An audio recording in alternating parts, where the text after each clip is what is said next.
কি কার নাম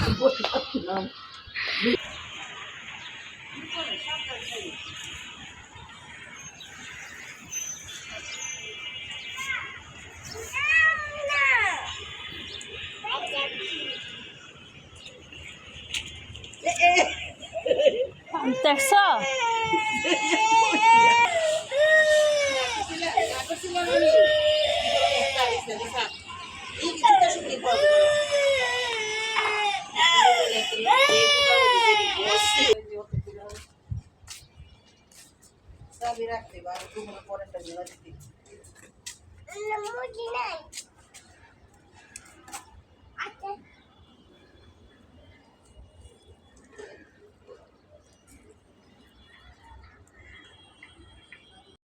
না না না যেটা এই দিন ধরে ধরে কাটলাম দাও দাও এটা পরিষ্কার আছে এটা রাখো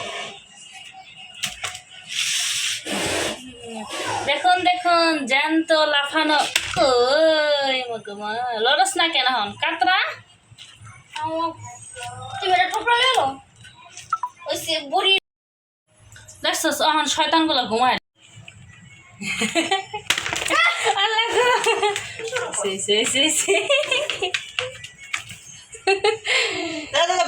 জ্যান্ত কই মাছ আর হইতাছে আপনার তেলাপিয়া মাছ আনছে তো ওইগুলো আমার ননদ আর শাশুড়ি মা কাটতেছে আর আমি এই পাশে সব কাটাকুটি করে রান্না বান্না বসাই দিচ্ছি কারণ সবাই এক কাজে বসে থাকলে তো আর হবে না রান্না বান্নাও করতে হবে এই পাশে দেরি হয়ে যেতেছে তো এই যে আমি এখন ভেন্ডি ভাজি করে নিচ্ছি তো এরপরে হচ্ছে এখানে আমি কই মাছ রান্না করব তাজা তাজা কই মাছ আর তাজা তাজা তেলাপিয়া মাছ তো আমি কই মাছ কিন্তু এখনও প্রসেসিং মানে সব কিছু হয় নাই তো তারপরে আমি ভাবলাম যে বসে থাকবো চুলাটা অফ করে রাখবো তো সেজন্য আমি মানে কষানোর কাজগুলো আগায় রাখি যেন মাছটা হয়ে গেলে আমি মাছ ভাইজা দিয়ে দিতে পারি তো আমার কাজটা জলদি হয়ে যাবে সেজন্যই আমি এখন এই তো আলু কেটে আলু ভাজতেছিলাম আর এর মধ্যে পেঁয়াজ দিয়ে দিলাম একসাথে আমার আলু ভাজা হয়ে যাবে এবং পেঁয়াজও ভাজা হয়ে যাবে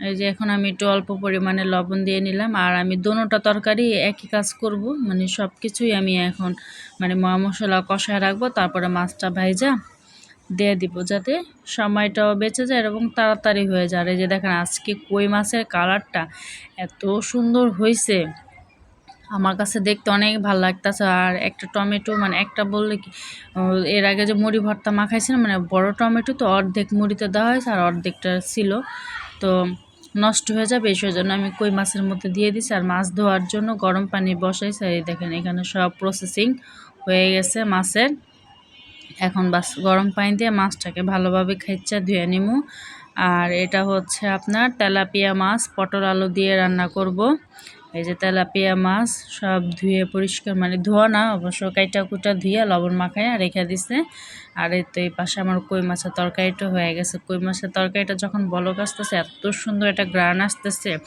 মানে আমার মন চাইছে আমি তখনই ভাত খাইতে বইয়া পড়ি খিদা লাগতেছে এরকম পরিমাণে তো এই তো তরকারি আমার সব কিছু হয়ে গেছে আর এটার ভিডিও আমার করা হয়নি কারণ আমি আবার দুপুরে কাজের ফাঁকে ছাদে গেছিলাম সব রান্না বান্না শেষ কি করো দুষ্টামি করো না দৌড় দিলে কিন্তু এই যে আবারও সকালের মতো ওই জায়গা পড়া যাবা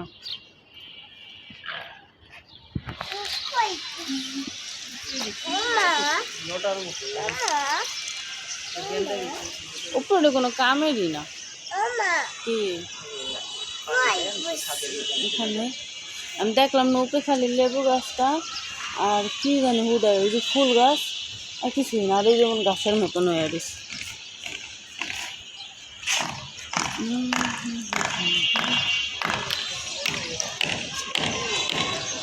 দেখেন এই পাশে কত রকমের গাছ, এই যে এটা হইতেছে তানিশাদের বাসা। এই ছাদের বাগান আপনাদের একটু দেখাইছি।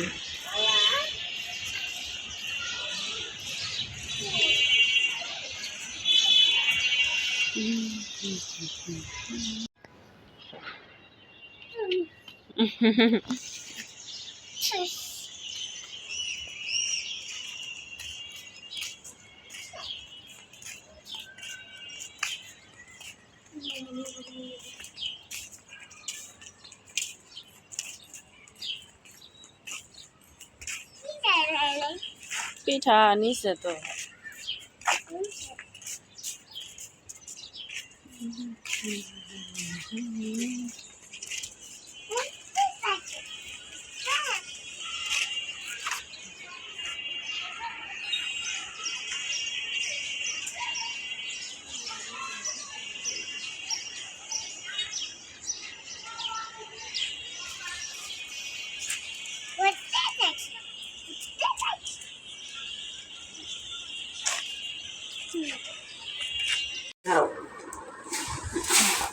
অল্প করে দেন, ওই যে পোকার বুঝে দেয় দান দিয়ে দেন।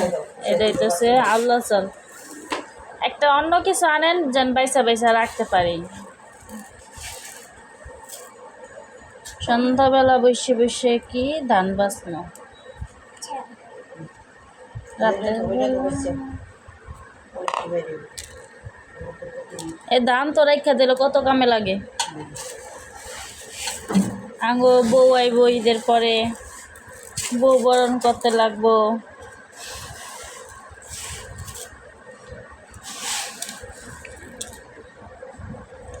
সবাই কিন্তু পাশে থাকবেন আর দেখবেন আমরা ঈদের পরে আমাদের নতুন বউ আনবো। আপনারা কিন্তু অবশ্যই অবশ্যই দেখবেন, কেউ মিস করবেন না।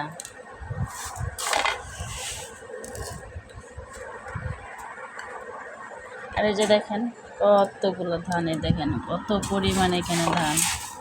তো এগুলো সব বাঁচবো কিনা জানি না। আর এই যে দু একটা কিন্তু আবার ছোটো ছোটো কিডি পোকা হয়েছে। তো এগুলো আবার কিছুই না, এগুলো একটু কতক্ষণ বিছায় তুলে চলে যায়, থাকে না। বা রোদ্রে দিয়া তুলে, রোদ্রে দিলে তো কোনো কথাই নেই, কে চলে যায়।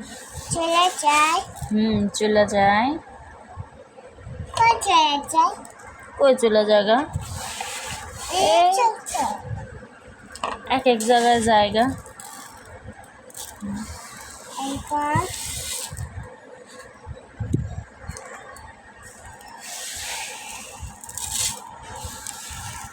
এ দেখেন এই যে এই পাশে হইতেছে পিঠা দিয়া বোল ভরে গেছে। মাশাল্লাহ, কষ্টের ফল এগুলা।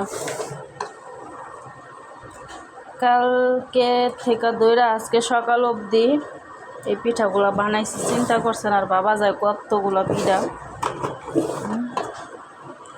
আরও কইছি সাবুদানা দিয়ে আপনার পিঠা বানামো, ওটার পিঠা কয় বা চিপস কয়, ওগুলো বানাবে। দেখেন কতগুলো পিঠা।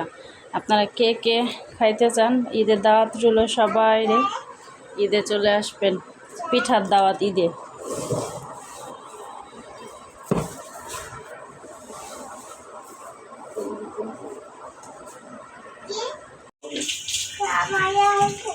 কেটে রে কই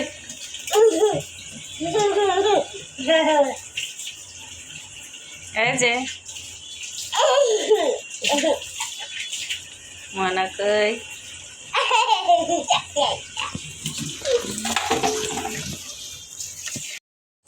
ধান ধন বাইসা পোক টোক ফালাই এটা এখন পরিষ্কার করে নিছি। আজকে ওটারে ভাত রান্না করব। তো অনেকদিন ধরে ভাবতেছি যে আল্লাহ চালের ভাত বা বউয়া খাইতে কেমন লাগে। তো আজকে একটু ভাত রান্না করব, যদি ভালো লাগে তাহলে আরেকদিন বউয়া রান্না করব। তো সেজন্য আমি ধুয়ে রাখতেছি। ধুয়ে আমি তো ভাতটা বসাই দিব। তো এই চালে নাকি একটু পানি বেশি লাগে, আমি ওইভাবেই দেবো। তো আজকের আমার ভিডিওটা যদি ভালো লেগে থাকে তাহলে অবশ্যই লাইক, কমেন্ট এবং শেয়ার করবেন। যারা নতুন আছেন তারা অবশ্যই সাবস্ক্রাইব করবেন এবং পাশে থাকা বেল আইকনটি প্রেস করে দেবেন, যাতে আমি যখনই কোনো ভিডিও ছাড়ি আপনারা পেয়ে যান। তো আজকের ভিডিওটা এই পর্যন্ত কি, সবাই ভালো থাকবেন এবং সুস্থ থাকবেন। আল্লাহ হাফেজ।